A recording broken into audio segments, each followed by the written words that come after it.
Yo, what's going on, everyone? Welcome to this week's episode of River City 93. I don't know what happened. My computer just froze up for a second, and I went into panic mode. Hopefully, you're hearing all of this audio because I'm still panicking. You're good. All But right, also, we're on yeah. Walking 90. Yeah. Walking 90. You're See, trying to the pull us panic into happened. the Richmond stuff over here. Oh, God. Yo, I want you to know for like a smooth, because it happened like as soon as the edit video was in, I'm looking at like, all right, can they see me? Like, I don't want to do that awkward thing. Like, I don't know what to do with my hands right now at this moment.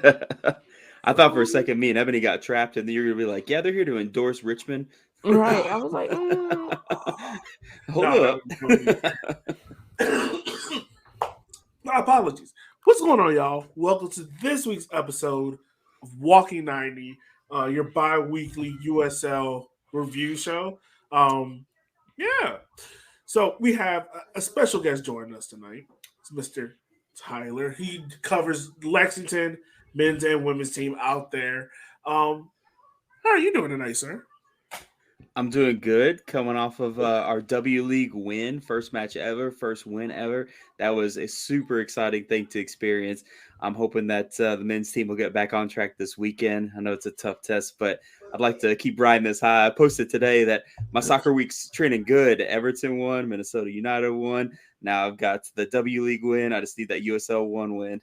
There you go. It's hope. It's hope. Yes, that's all you got to do. Also joining us on the show wearing that amazing blue and black kit, the new Walking 90 kit. It's Eb. How are you doing, homie? I'm good. I got this kit in the mail over the weekend, and I was like, I gotta wait for the perfect time to wear it. And what was perfect time then? Meet the team night for NCFC. By the way, they loved it. They're ready for. They're hype, and they're just ready to get their own. So we're gonna have to do another So run the of players these. really like this kit? Yes. A lot of people. It's a A dope lot of kit. compliments. Thank you. I mean, look. So I'm pretty sure we all remember, like in the beginning, maybe like 5 years ago, the big thing was like scarves. Now the big thing is like everybody got a jersey. Yeah. And some podcasts, not gonna put the names out there, they put out jerseys just for the sake of putting the jersey out there. We, on the other hand, put a jersey out there that has a purpose behind it. So if you order the kit or you think about ordering a kit, I endorse you to, because, Eb, correct me if I'm wrong, this jersey is going to help a player in USL League One in our ecosystem, Mr. Ivan Para, who is recovering from testicular cancer. I was about to say testicular ball cancer, and then I thought about the South Park episode. I was like, I cannot make that joke. Yes, that is true. We actually sold 21 jerseys. So all of the proceeds from these kits will be going to Arvin's charity of choice, which was Livestrong. So if you bought one, you'll see a purple ribbon in the corner, which was for him.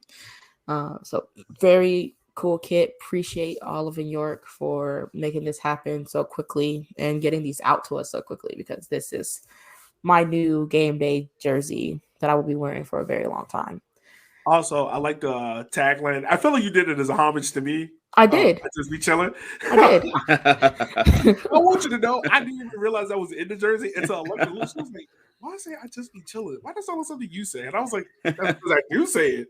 Why is it in the jersey? Yes. So that works. So yeah, man. I mean, real quick, USL League One put out a really dope video about Ivan Power. You have to go watch it. Please stop, pause this show, go watch that, and then come back to us. It's really good. Yeah. Also, in other news, and I'm pretty sure we'll get to what we're going to talk about. But also, I don't know what it is, man. League One community's been hit hard by definitely cancer. So fuck cancer. Because for those who don't know, Coach Darren Sawatsky is raising money as well for his wife that was diagnosed with breast cancer. So if you go to Darren Sawatsky's Twitter page, there's a link where you can go donate to that cause as well, man. So our hearts go out to Jeannie Sawatsky and Ivan Para and anyone else out there, because it's been rough, man. Yeah. definitely big time causes. A lot of people affected by cancer of some sort in their life, so helping out's big. Right. So definitely so. So, Ev, is that jersey still available, or is it you can't buy it anymore? No, we can't buy it anymore. But now that people are starting to see how cool they are, I may have to hit all of New York up and be like, "Yo, can we do a second run of these?"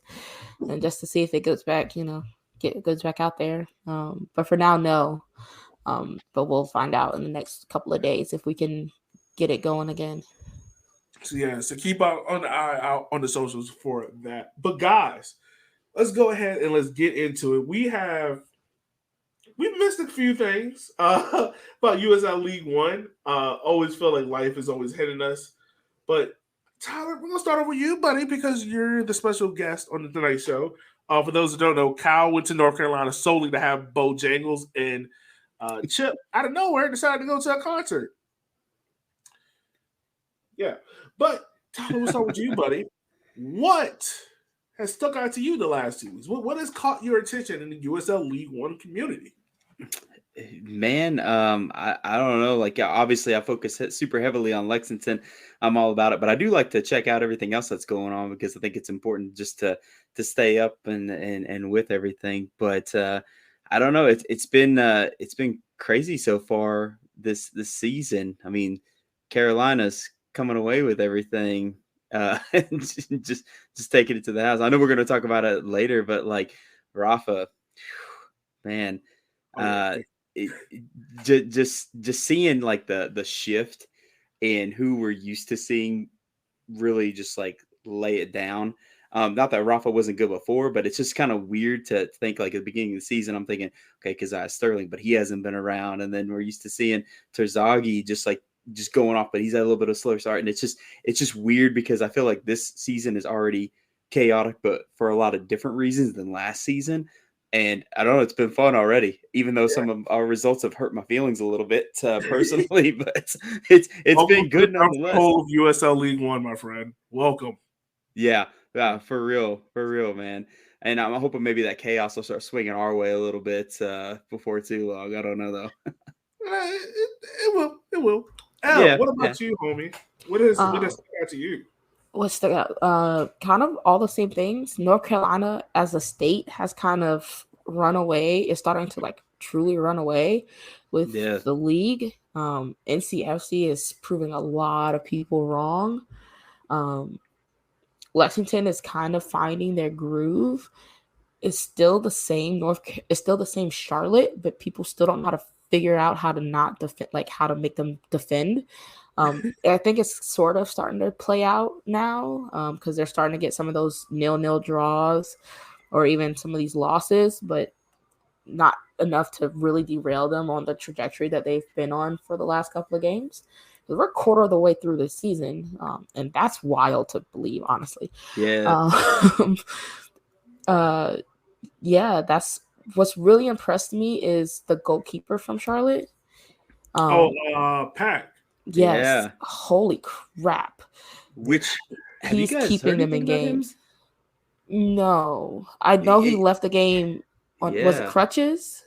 Yeah. Yeah. I don't know. I was curious about that. I ran into our coach last night and I was like, "Hey, do you know the situation?" He's like, "No, I have no idea." Sorry, I didn't mean to interrupt you, Ebony. That just like jumped in my head. Because he's had a huge month. It's been crazy. Yeah, no, it's been insane what Charlotte's been able to do. Like, what was that last game was against Greenville? Was the 3-1 loss? Yeah. I mean, outside of that, man, like Charlotte has turned some heads. Definitely caught the attention of some people. Yeah. It's like weird too because it's not really like they've been like hammering other teams. It's just they've been consistent, and that consistency's keeping them up top. Whereas other teams can't find the consistency, and that's been the difference maker. Which is weird because you see like two different stories going on. You have them just holding like we'll get a draw or we'll beat a team by 1, and then you have NCFC that's just like taking it to every team they come across. I mean, obviously they've had a couple hiccups, but I don't know. It's been interesting. The craziest part is NCFC scoring first and early. Yeah. That was not the case last year. Like if they scored, it was late because they were finally running teams tired. No, they're going from the jugular. And Rafa has been literally the main person, just like, let's go. Yes. And let's attack. And Mikey coming in and being that brute force so that Servania can just like play make wherever he wants. It's been like a crazy balance. And then Nick Holiday being in the back, saving PKs, keeping our team in games. Like you can tell he's still young because he's made some very, young mistakes. Like what game was it? Which team has the terrible football lines? Greenville? Yeah. Pick and choose. Say anything. It's one of them. All right, one of them. He came out for a ball that he definitely probably should have not. And it gave up the clean sheet, but at that point, it wasn't like it was like a dire thing because we weren't nursing a 1-1 draw or trying to keep a 1-0 lead. We are consistently scoring multiple goals in games, and it's giving him that chance to make those young mistakes so that as the season goes on, he doesn't make them anymore. So I'm not gonna lie, I've been the biggest, not anti-NCFC, but I would say I've probably been the hardest on him on the show, right? Because it feels like the last 2 years I've always asked you the question start of the year. I'm like, if X and X doesn't happen to NCFC, it's like Bradford on the hot seat, which is rightfully so. Like, year one we understand it. Year two we were kind of riding them high, and then we know how that fell off a cliff. So this year, like, rightfully so, we thought he's on the hot seat. You can really see now with NCFC like how much settled this team is with bringing in like veteran leadership. Like I felt like last year you guys were bringing in like good quality players, like good squad players. Let me say that. But this year it's like you guys brought in that next level player, aka Rafa Benzigan. Like, for those who don't know, Rafa just won USL League One Player of the Month, and rightfully so. That's why this episode is titled "It's a Rafa World," and we're just living in it because right now we kind of are. I think he said a USL League One record with being the first midfielder to score 5 goals in every game this month. Is that what the record was? It was something like that. Oh, for the month. Yeah. Sorry, I was thinking more, but you're right. Month, yes. Yeah. Okay. So, and this is the thing.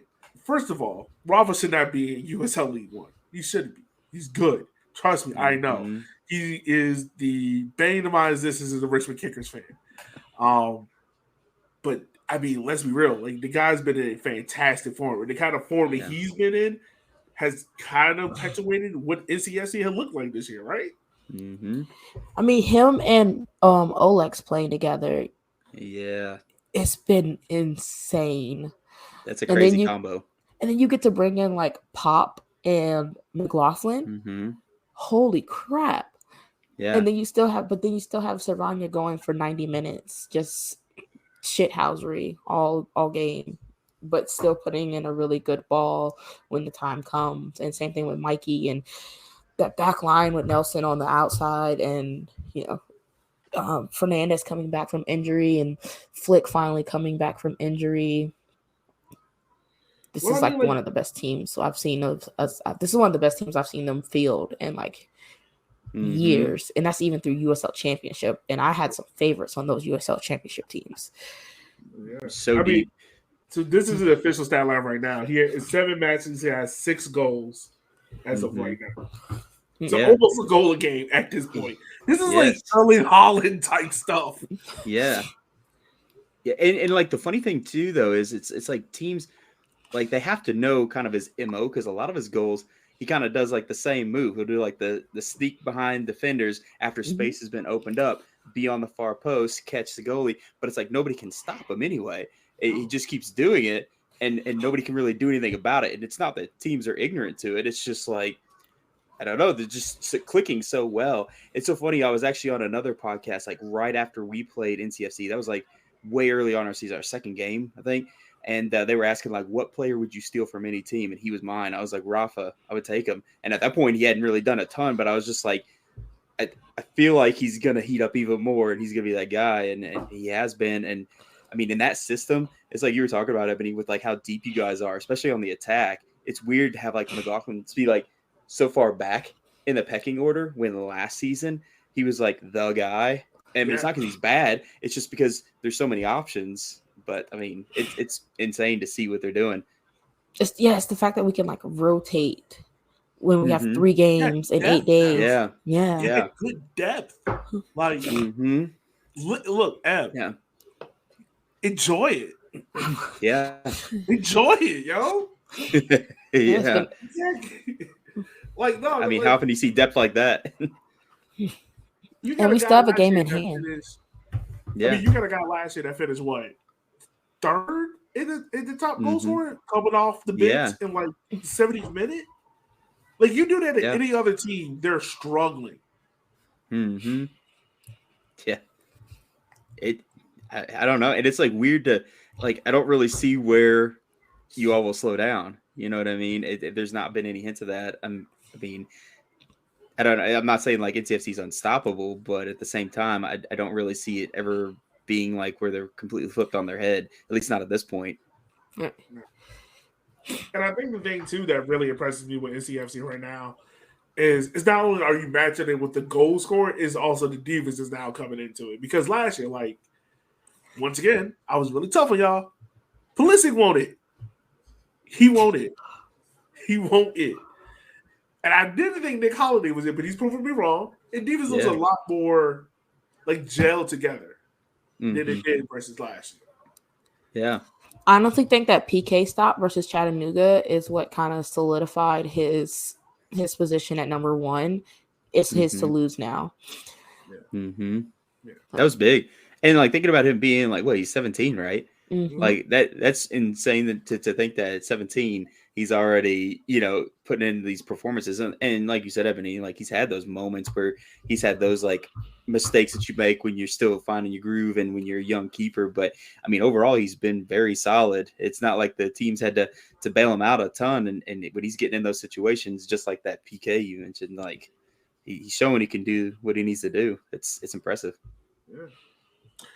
This is a question I want to ask you guys. I want to pose this to you. We've seen Rafa before in other teams and whatnot. What about this year that's making it so special so far?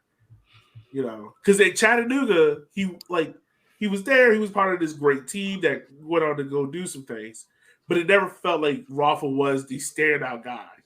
And NCFC, to me, it's fair to say, if he's not 1A, he's 1B. And why is that so much different now than it has been in the past?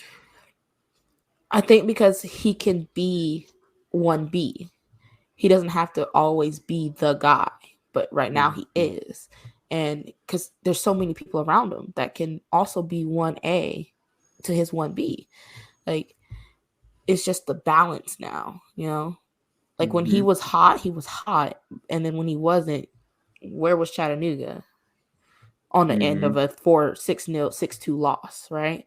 So where like he is the guy when he has to be, but even when he has his bad days, he's still seeing 3 points go on the board for his team. So yeah.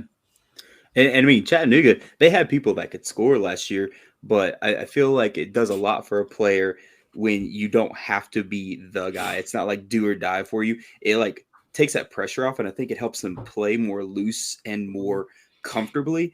And when players can play loose and comfortably, they're going to be more productive, as opposed to like you always having it in your head like, okay, everybody's counting on me to be the person that's going to put this in the net. And I'm sure he has a part of that in his mind, like I can do this and I need to be that guy. But it's different when you're part of like a team like NCFC, where it's like, well, actually, there's like 4 of the guys on the field right now that could be that guy. So I'm going to try my best to be creative in my style and see if I can produce. And so I think that makes a big difference. You're down there with the fan base. Does it feel like this is like the year? Like, obviously you felt this way same way last year, but does this year feel like the year? So do you want me to answer this in my fandom hat or my journalistic hat? Journalistic. All right. It on paper, it looks like it could be the year. You know, there's always but you kind of have to take that with a grain of salt. Like, we have the players, we have the staffing, and we have a coach that really understands the area and the players that he has. It's just a matter of making sure that we can keep NCFC can keep that momentum, but also keep that mindset of we still have more work to do. Mm-hmm. Right now they're riding really high, but John is also telling them, make sure you stay the course, right? If that's what we're doing, and we're loading, and we are managing loads well, and making sure that players are getting proper rest, but also staying like physically fit and ready to go, this team is going to be hard to beat, and they could make a very strong run into the playoffs and hopefully go win the thing, but the same thing that happened, we were on the same trajectory last year, and then injuries, and then we never got it back, right? So that's kind of where, journalistically, I say we need to like keep ourselves level as a fan, or we're winning the whole damn thing. All right, understandable. So we'll move off of NCFC. Right now, they're top of the table of USL League One, and we go to the team at the bottom of the table, holding up the table out there in sunny California. Talking about Central Valley Fuego.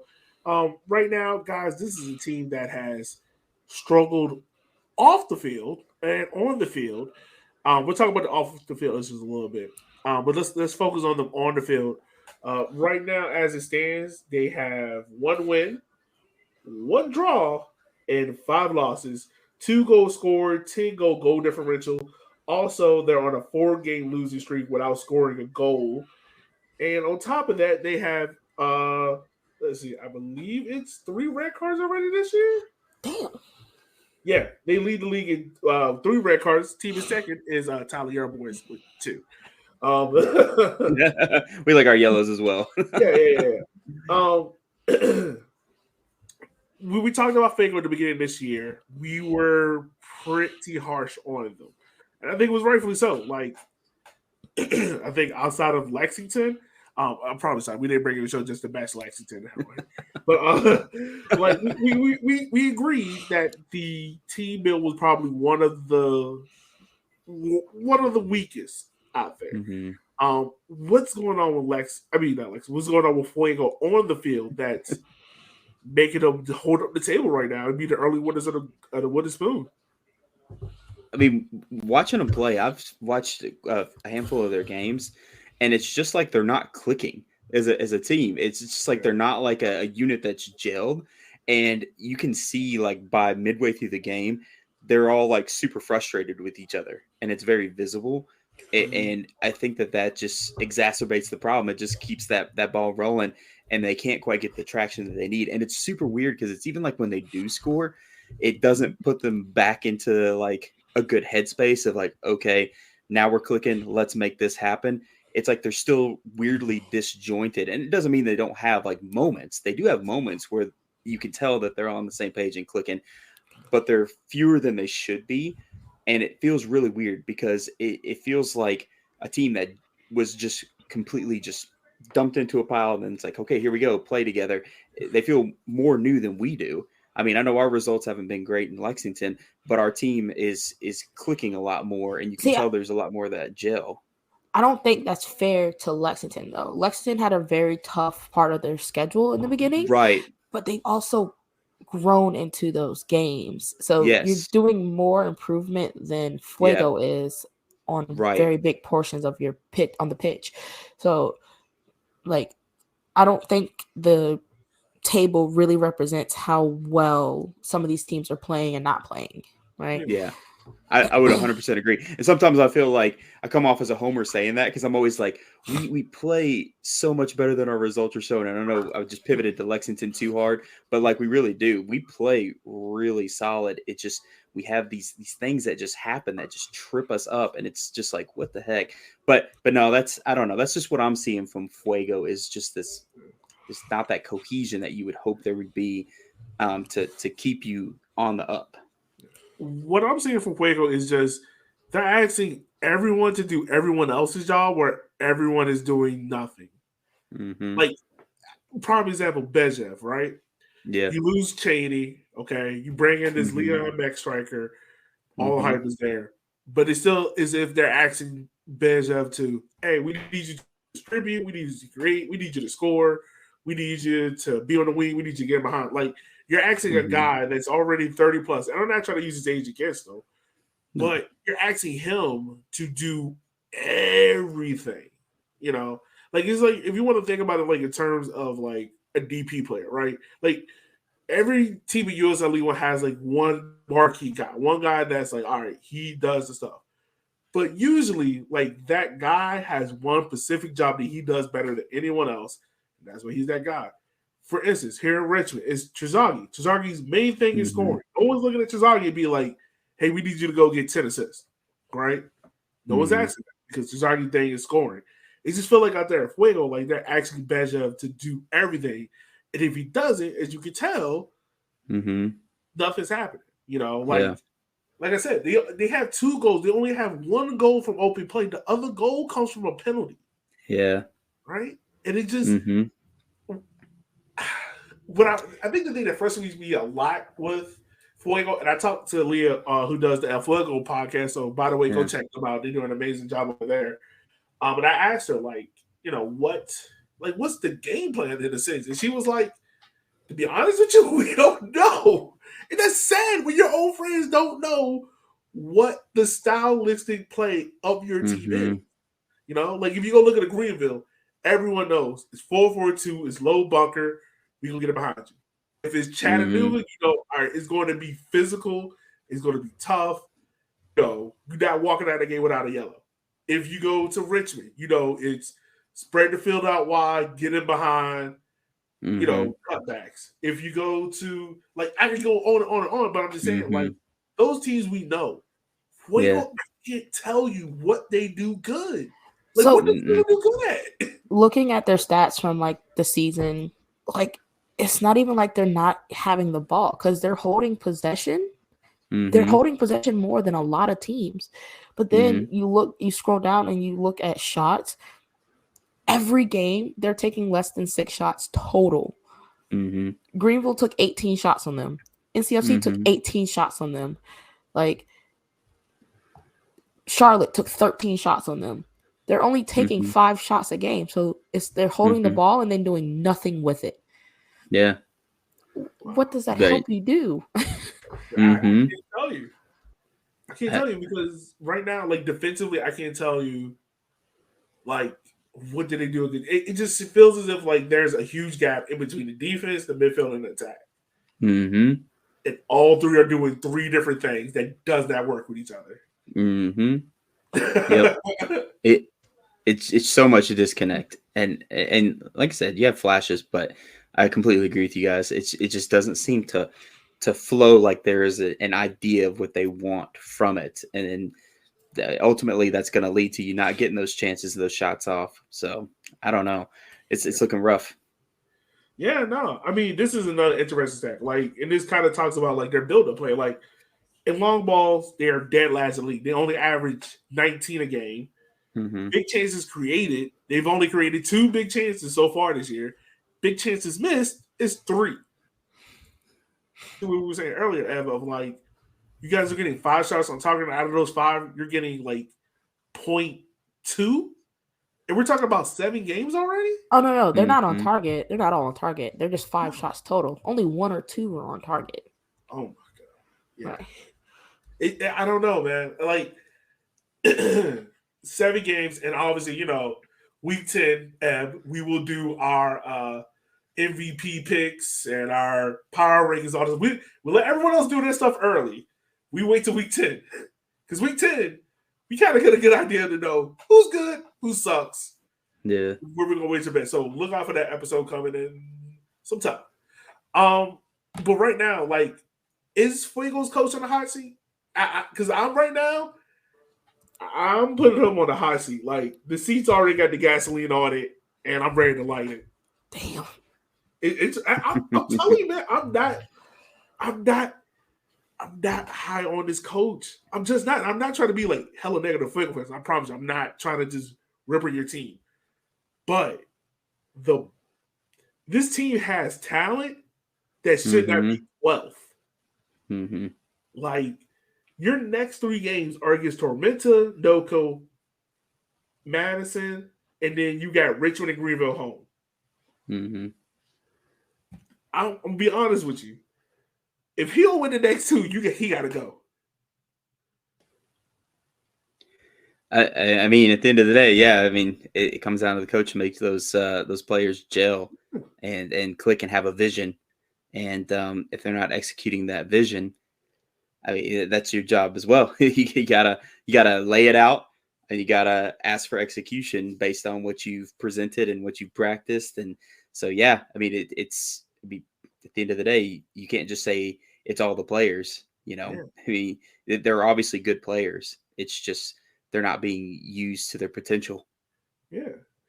And I mean, obviously, we see how different this team is with Cheney not in it. Like, Yeah, they don't have a vocal point. Like, they don't have anyone that can help Bijev, finish out the final product. Like, yeah.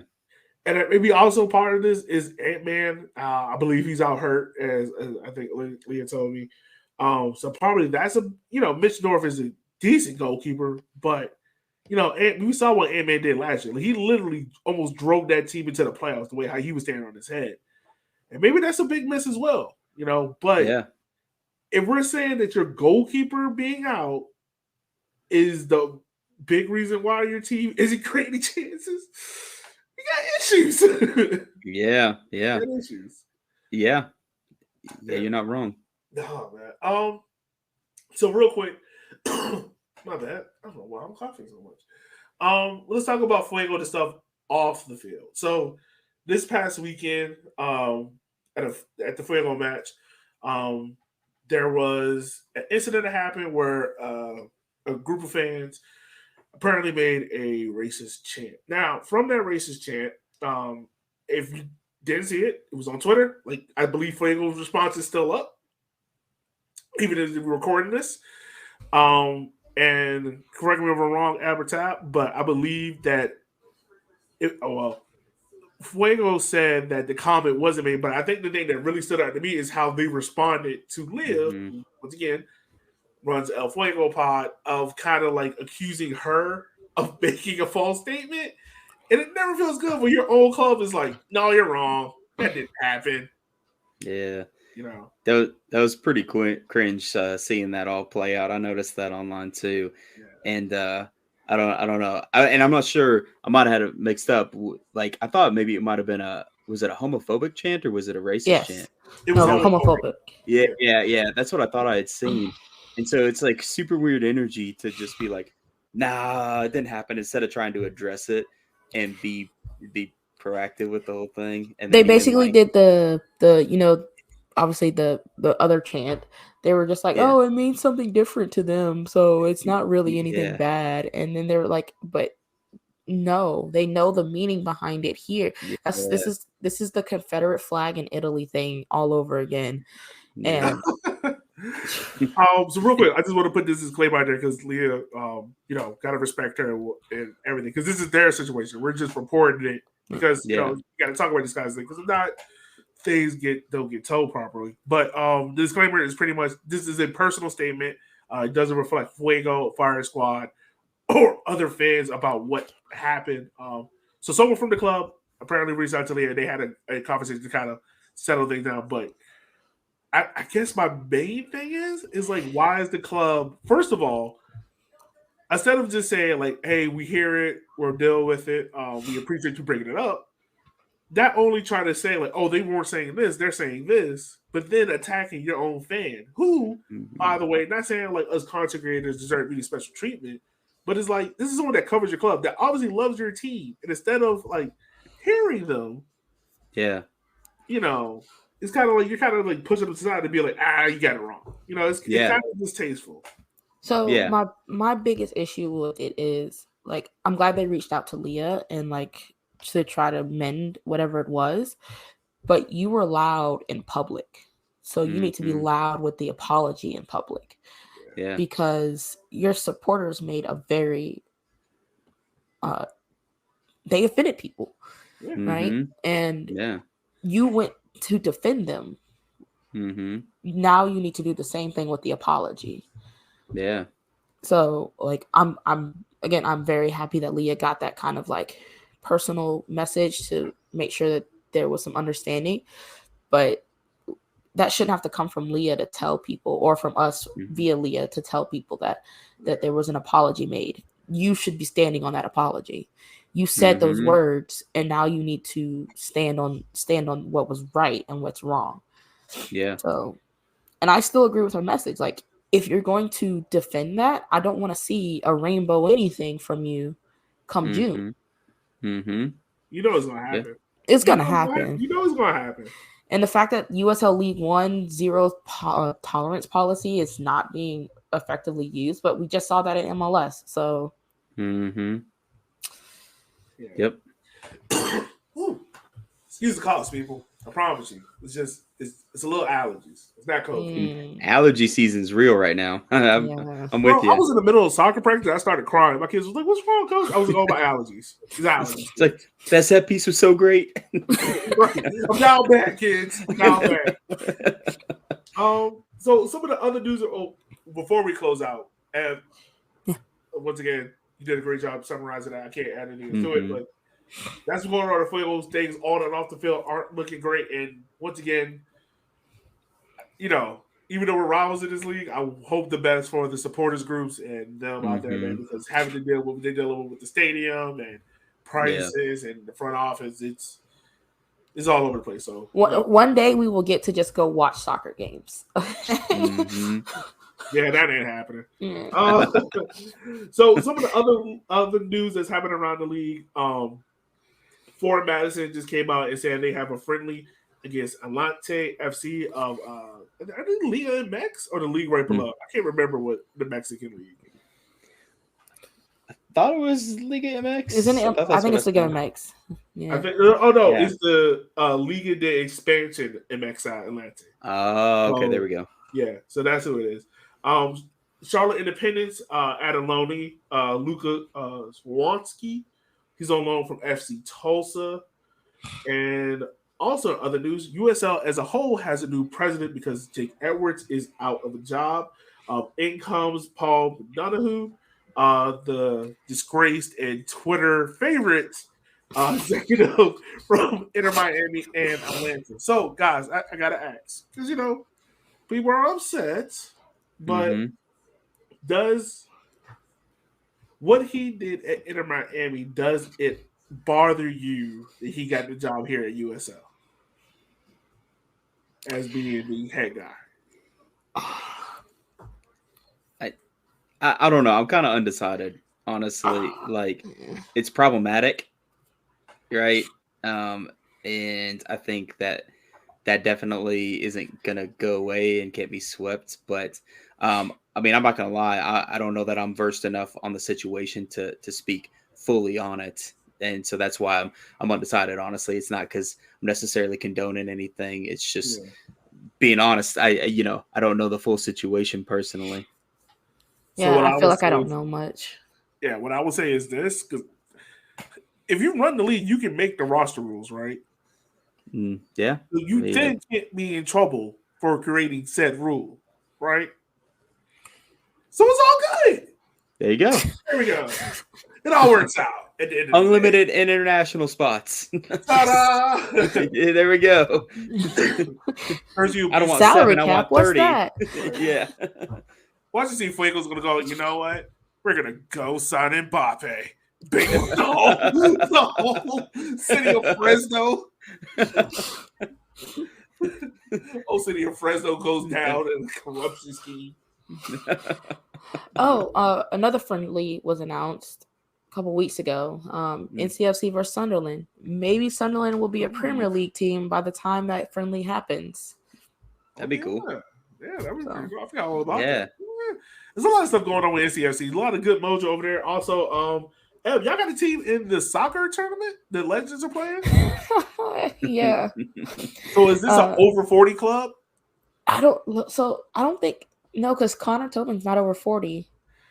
How about Connor Tobin is playing? Don't he got a team to play for? Has he been announced yet? Yeah, we have some local favorites coming back to play in the TST tournament. Look at you just dropping breaking news on the podcast like it was just casual news. My bad. Yeah, it's gonna be some very fan favorite people coming back to the state, or if they're already still here. Who else was just not? Robbie Crystal was just announced. So hold on, wait, the guy that went to yeah, the indoor guy. Yes, he's coming back for 4 days only. You get to watch Robbie Cristo. They're short fields, so it's just like playing indoors, and then they're 20-minute halves. Like, you got to realize we're dealing with a bunch of guys that are like 35 plus. Them knees ain't the same no more. Ocho Cinco's playing for Cincinnati. Like, come on. This is like the teams that have been named and formed are hilarious. Charlotte FC has a Legends team, and I'm like, you've only been here 2 years. I don't remember. This is the team that up to recently struggled 11v11. So 7v7 will solve everything. Yeah, guys. I'm gonna see the coach here just like write that down. You can score if you connect with your midfield.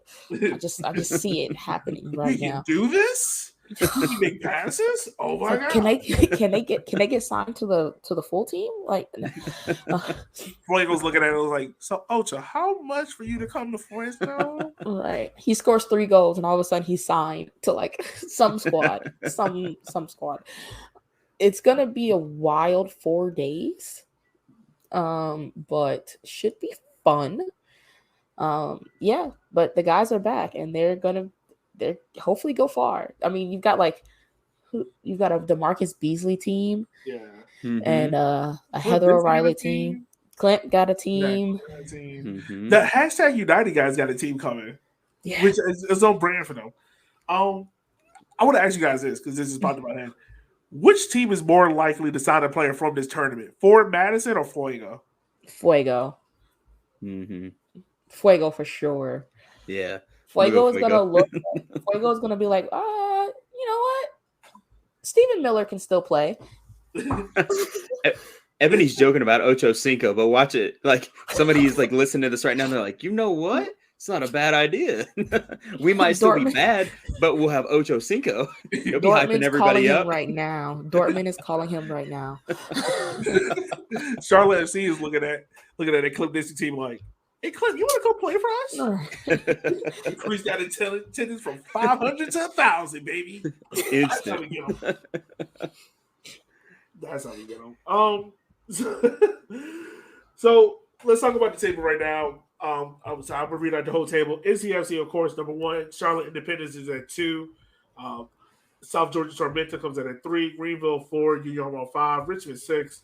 One Knox 7. Chattanooga 8. Fort Madison 9. NoCo at 10. Lexington at 11. Fuego at 12. Now, obviously, as we all know, the table is not even yet because NoCo has only played 4 games.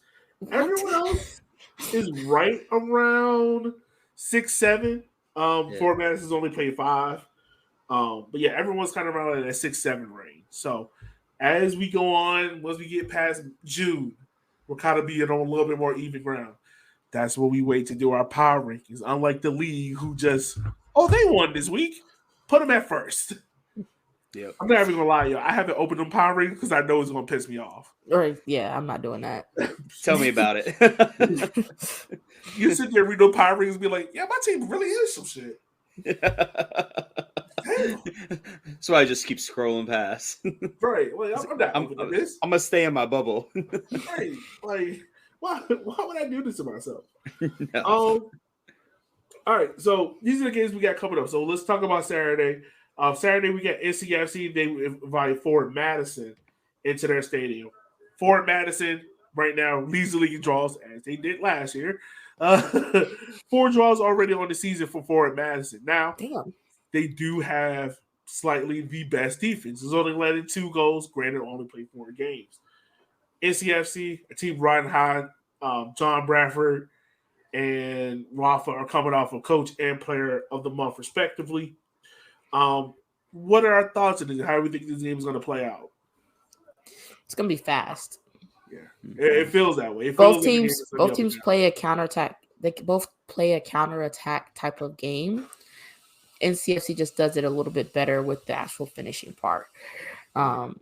So that's going to be fun, fast, and I'm expecting at least because I'm gonna tell you how many goals I think for the. Tyler, what you think, my man? Yeah, I think this is gonna be a really good one. Like my gut tells me NCSC is gonna come out on this one, but I can also see this being a draw just because, like you said, Fort Madison's defense has been pretty stout. They haven't been tested as much as some of the other teams, but I can see that maybe being the defense that staves off NCFC and makes a difference. But I'm actually really excited for this one. Aside from my game, I'm pumped about this one. So real quick, I want to throw this out there. If Fort Madison does not win this game, do you slightly kind of bring that panty button into you a little bit? No. I don't think so yet. Okay. I think it's too soon. Yeah, I agree. Question: is Kyle coming to the game? Are y'all linking up? Because I know he's in North Carolina. Is he coming to the game? I don't know. That's a good question. Well, he's in Asheville, so that's like 3 to 4 hours away. If there's any guy that's willing to make that drive to see Madison, is Kyle. It's Kyle. Moving on from that game, we got a derby that no one cares about: Greenville versus Richmond. These teams has already played once this year. Richmond with a 1-0 win against Greenville. Guys, since we last talked about Greenville, they had decided, you know what? Defense. We're just going to score bangers. So this year, I feel like this Greenville team has been all over the place. They have lost games 4-1, 2-0, and 2-1, but they've also won games 3-0, 2-0, and 3-1. What the hell is going on with Greenville? There's the Charlotte of this year. Yeah. They don't know what they're gonna do. Like, there's gonna be a 6-2 game, and it's gonna involve them. Mm-hmm. And they had like a lot of injuries pretty early on, and so I think that's like been benefiting them with their recent results as people are starting to come back and they're able to formulate their plans a little bit more like they want. And I think Castro is starting to heat up a little bit. Pilato has been big for them, so I don't know. I think that they're starting to see some pretty strong attacks coming through that suits their style. I mean, you get okay. Those two guys are Coutinho up top and then breakaway. Okay. My fault. I didn't mean to cut you off. So on the other side. No, you're good, man. So on the other side, we got Richmond. Now, this Richmond team, as we've been talking about, and I've been talking about on River City 93, is the offense hasn't been there. Because obviously Terzaghi hasn't been. He only has 1 goal on the year. But the defense has been rock solid. Like, me personally, I will be a homer right now. I would take our back four and goalkeeper against anyone else's back four in USL League One. Ooh. I will. We'll see that on Wednesday, by the way. You're right. We will. But I would take that unit up against anyone in USL League One. Now, obviously, the attack is struggling. Guys, let me ask you this.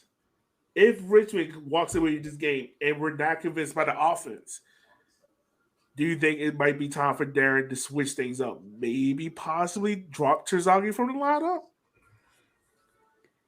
I think it's tough to make a case for dropping Terzaghi from the lineup completely. Yeah. I mean, based on his track record, I understand you might have to switch something up, but I don't know if that's the switch up. But that's just my personal thought. If he's not getting the good distribution in, then he can't score, right? So if you have to keep dropping him back further in the field so that he touches a ball finally before he goes upfield, but then there's no one upfield because he's in your midfield. He's at the halfway line instead of at the 18-yard box. I think you switch it up in the midfield, right? Yeah, possibly. Yeah.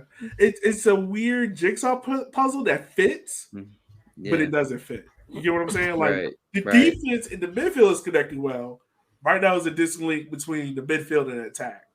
Yeah. So we'll see. That's a game that's going to be very low scoring because when these teams usually get together, they are very low scoring. Yeah. So next game we got coming up is One Knox versus Northern Colorado. So One Knox right now. Fest. Oh, so this is a team, One Knox, that you can see early on they are learning the disappointments of USL League One. They right now have 2-2-1 losses on the year, a 2-0 loss to a Tormenta team, a 1-0 win against Fuego, and a 0-0 draw against Florida Madison. This is a team that can create, but that defense makes you kind of worried. What you guys think about this one? I don't know. Like, I feel like Noko, I mean, they haven't played a ton of games, but still they're not like quite what I thought they'd be. I wasn't expecting the moon from them, but I didn't think it'd be something where they weren't really producing like that. And then One Knox, I think they're being shown that they were rated a little too highly at the beginning of the season by a lot of people. I even expected more from them. I mean, I don't know. Especially like with the Central Valley game that I watched, took them a minute to finally seal that one. So I'm with Ebony. I think it's going to be a little bit of a snooze fest on this one. Yeah, this is going to be a boring game because neither team can really do anything of production. So I just want to say once again, I was on this podcast that said Noko will be in the playoffs and that Delgado, their goalkeeper, will be in the running for USL Goalkeeper of the Year. I will stay firm in that, and I'm fine with Noko having their defense. Yeah. What I'm realizing out of One Knox is that they're a team that wants to play pretty soccer, but I think if they kind of rough the game up a little bit more, they might actually get out some of these results. Yeah. You know? Because I feel like the games right now that they're losing is like they're not like they're getting blown out or they're looking bad in it. It's just that like kind of what's going on with your team, Tyler. It was like one moment they're up, they're riding high, and then the next, just like that, is like the whole game flips on his head. Yeah. Like look at the Tormenta game. They were doing well in that game the entire time. And then Cazzini has his master shot, and then all the momentum goes out the door. Yeah. You know? It kind of feels like that right now. Yeah, I'd agree. Yeah, it definitely feels like that. So we have that going on there. And then Tyler, we get to your boys. This is why we brought you on the show. Yeah. We got Lexington versus Charlotte Independence. A Charlotte Independence team that I would like to add is a little worried. Before they were leading the league in USL League One, obviously they lost 1-0 to a Charleston Battery team. They had a 0-0 draw against Florida Madison. Then they lost 3-1 to Greenville, but they've also been really in terms of injury. Overton has been out. Demick's been out. Austin Pack is apparently out. Like, do y'all pull the upset? I think we do. I mean, I've heard that Overton might be back. I don't know about Pack though, but I mean, I feel like this is a game where we're going to get that momentum shift back because we play good every game. The only time I've ever seen the wind taken out of our sails is at the end of that chat game, like where everything just went wrong, boom, boom, boom. And it was just like this terrible series of events. That's the only time I've ever seen the team just kind of be like, what do we do now? But every other game, they're fighting the whole way. It just doesn't go our way.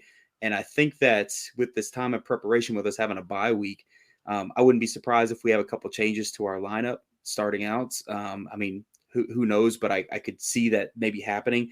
I mean, we've seen some big things like So Kim comes on for the last little bit of the chat game, and he's the one that gets the goal in there.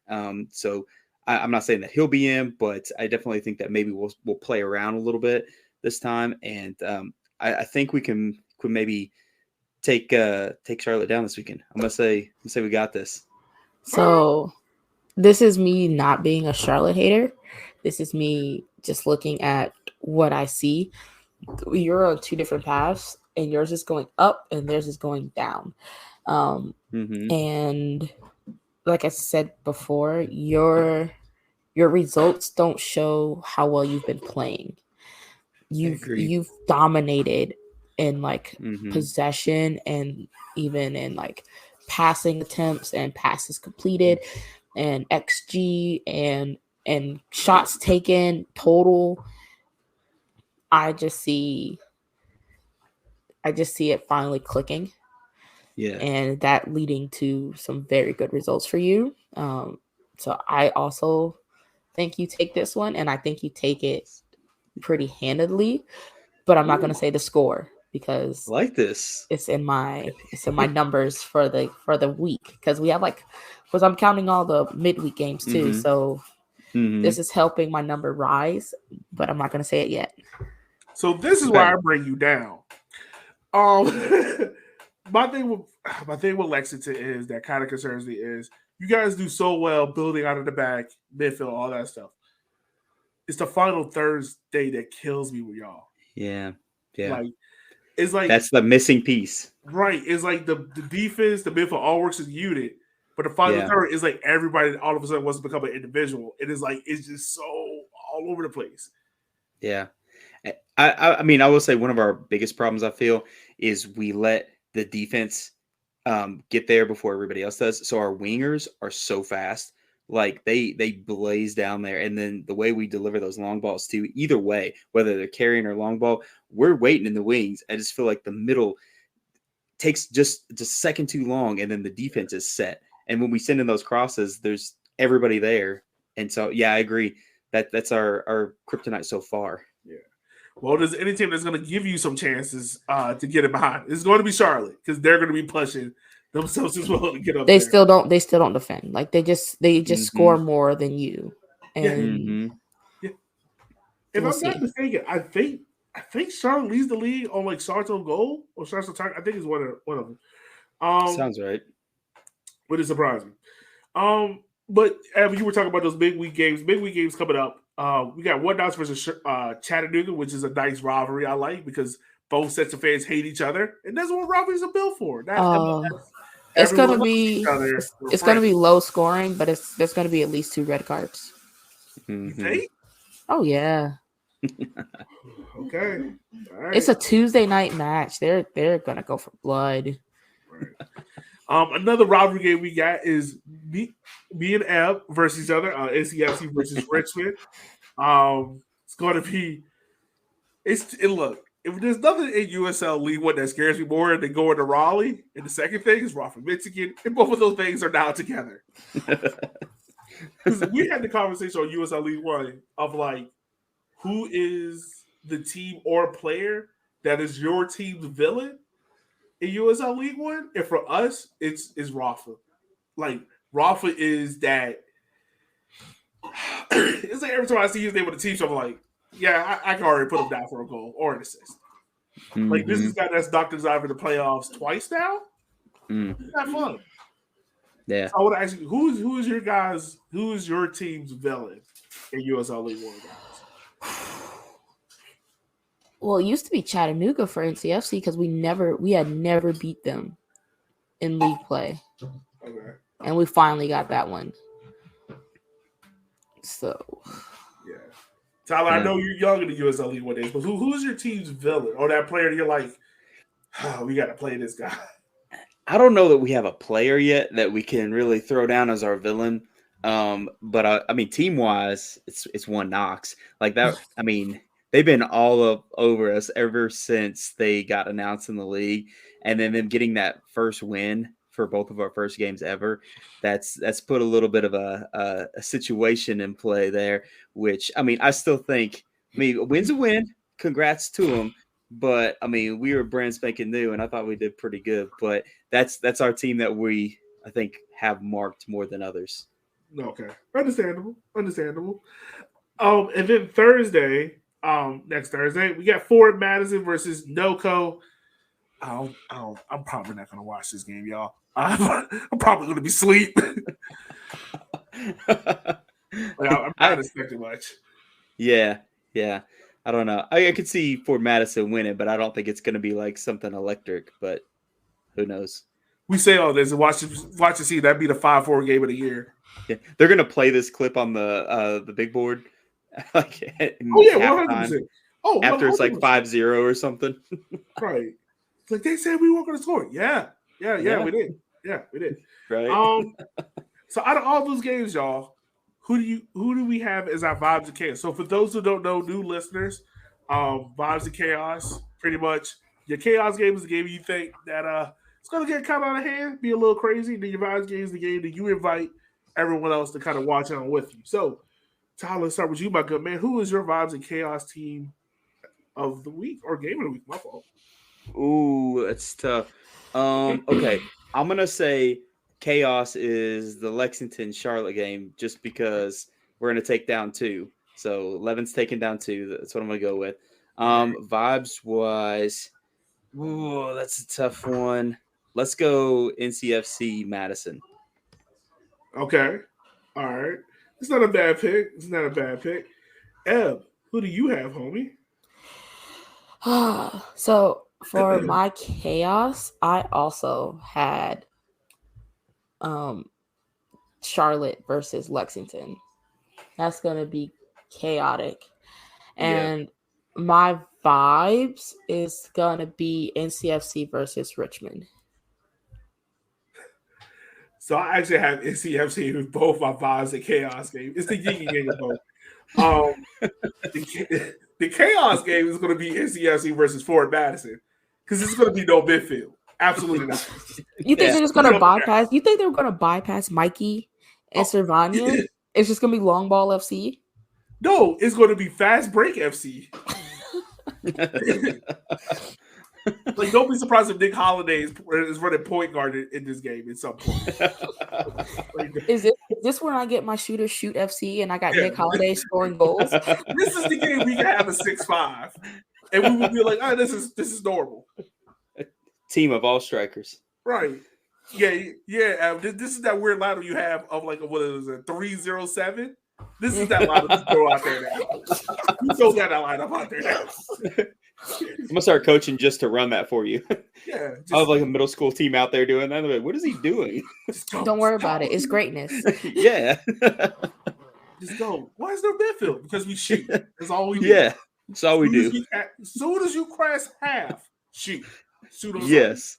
That's what you do. And then the vibe games that I have is going to be North Carolina versus Richmond because anytime these two teams play, it is good. It's been more good for Richmond lately, but I think you got a really good NCFC team that's great offensively, and I think you got a good Richmond team that's really great defensively, and it's going to be an interesting matchup. So with all that being said, with 1, 2, 3, 4, 5, 6, 7, 8 games coming up, how many goals do we think are being scored? So I set the line at 14.5. Okay. So you can't push. So the line is 14.5. Yep. Okay. I'm going to take the over. I'm going to go 20. Ooh. I'm going to go 20. I will tell you, there will be at least 2 high-scoring games this week. You'll see at least 2. So that's where I'll go. What you got? I was slightly more conservative. I was going 15. Oh, okay. All right. Yeah.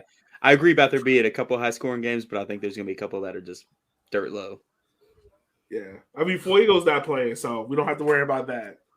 It's true. So we don't have to worry about that. I took the over at 23. Ooh. Wow. Oh, man. 23? 6 coming from Lexington. We're making up for all those other games, right? Yeah, there we go. 23. All right. Wow. Okay. All right. Guys, as we look at this week, this is kind of like this could be one of those weeks where some teams kind of make their break, some teams kind of lose their pace. Is there any team that can walk out of this week on both sides that can come out this week looking really, really good, or they can come out looking really, really bad? Us. Lexington. Yeah, I mean, honestly, like I love my team and I think we're doing great. And I think we still have a shot at it. I'm not like down and out on us yet, but I do feel like we got to get a result here and make another statement like what we did with Tormenta. Yeah. I think it has to come because otherwise we're just going to lose more and more momentum. So it's important that we at least get that boost now. Yeah.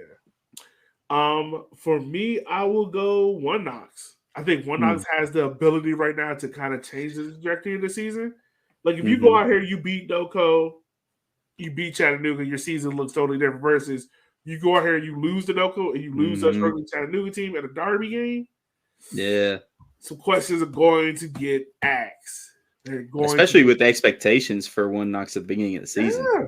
So many people high on them. I mean, like I said earlier, I thought they were going to be pretty solid, but it's been a little bit more of a rocky road than I expected. It has been. It has been. So that is going to be interesting. Eb, where you go? Oh, Eb's coming back now. Eb, she opted out. All right. Well, with Eb now on the show, we're gonna wrap the show up anyway because it is late.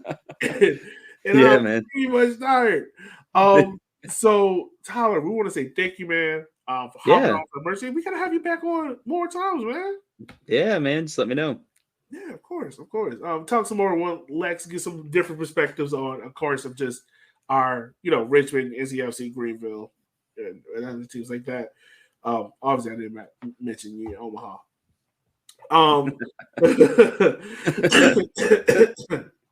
But Chip's at his concert watching this right now. Yeah, that's what's happening. Don't forget Omaha. Right. That's Chip making me cough to make sure I mention you in Omaha on this podcast. But man, with that, Ab, you're back now. Sorry, had to go to the bathroom. Oh, there you go. Good. You couldn't just wait until we ended the show? Okay. All right. Anything else for you, Ab, before we wrap up? Yes. You asked who could come out of this weekend looking better or worse. Oh, yeah. I forgot I asked you that question. Who could come out looking better? I'm agree with Tyler. Lexington, if they can come out of this with a really good win, that's going to ease a lot of fans' minds. Also, in CFC, they already look good, but to come out of this week with a combination of 4 or 6 points, really, I think, solidifies where they are with, the season. Mm-hmm. So, and who can come out looking bad? I'm going to say One Knox. Yeah.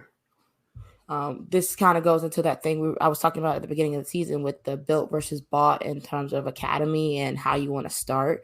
And if Lexington can continue their climb, but One Knox doesn't, it kind of leans more into that build an academy and the wins will come eventually type of thing, which is kind of the NCFC trajectory. So there was a lot of bad years with what they were trying to accomplish. But now we're seeing the balance that comes with like adding those veterans plus getting some of these younger academy guys into that first team and experience and things like that. So that's kind of where that line is drawn for me. All right. Awesome. So with that being said, listeners, we just want to say thank you for taking the time out of your day for listening to us live or on the podcast or later in the future. But without you, we couldn't do this show. And with Tyler, where can everyone follow you and support you at, my good friend? On everything at Crane Kicks Lex on Instagram. I'm on Twitter, on Facebook, all of it. So if you're interested in any Lexington stuff, some homer takes, come give me a follow. So make sure you go support our man Tyler over there. But for Ed, for Tyler, and myself, guys, we will holler at you next week. Always remember, go support your local, go enjoy the games, and it's okay. Go touch grass. Have fun. See you guys next week. Be easy. And end the show.